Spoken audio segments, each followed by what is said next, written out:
Hi, this is Christine of Girl Traveler.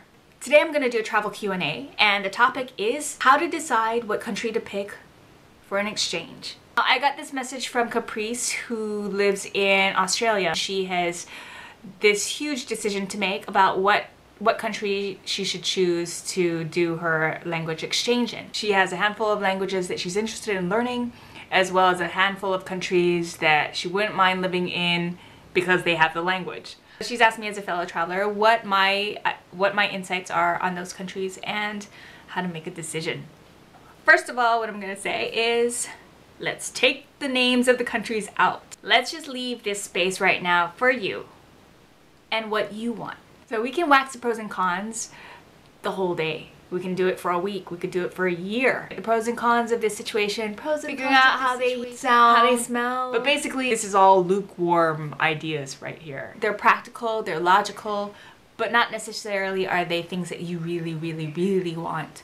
This is not a place that you necessarily want to start. It's the place you want to end up in. First of all, I think you have to ask yourself the question of, is my goal to master a language, or is it to have an experience? They're kind of two different questions. They do kind of merge because you'd be learning a language in a different country, but in essence they're two different questions and they can provide two different answers. When you're looking at mastering a language, then you should be asking yourself, what language do I feel really jazzed about? If you go with that feeling about a language, then it already tells you what country you want to be in. Now, if your goal is to experience a country, then your goal for mastering a language is probably going to be a little more secondary to you. Then it's about what kind of experience do I want to feel? What kind of lifestyle do I want to live or be challenged with? So you want to go with something that just excites you, you know, that makes you feel like, oh, I really want to do this. I would just die if I don't do it. It's like being in a room filled with hot guys and you have to make a choice of which one you want to go steady with. There are all these options. You got a rocker, you've got a jock, a nerd. How do you choose? Basically, we all choose what we vibe with. Pick 2 or 3 of those, because now comes your lukewarm ideas and your reality of, is it possible? Is it doable? Do you have the budget for it? Realistically, do you really want to live there, or do you want to just visit there? And then start asking yourself the bigger questions. Do you want to date this country, or do you want to marry it?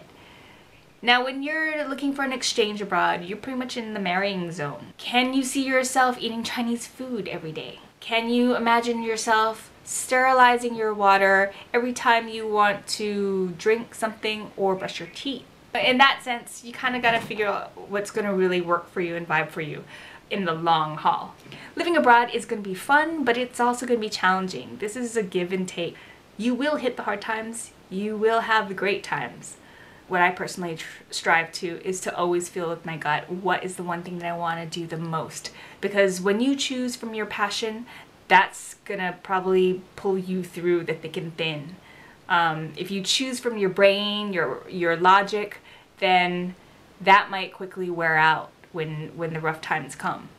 Hopefully that was helpful to you. If there are more questions, leave them down in the comment section below. If you enjoyed this video, give me a thumbs up or a like, subscribe to my channel, and until then, travel safe, smart, and fun.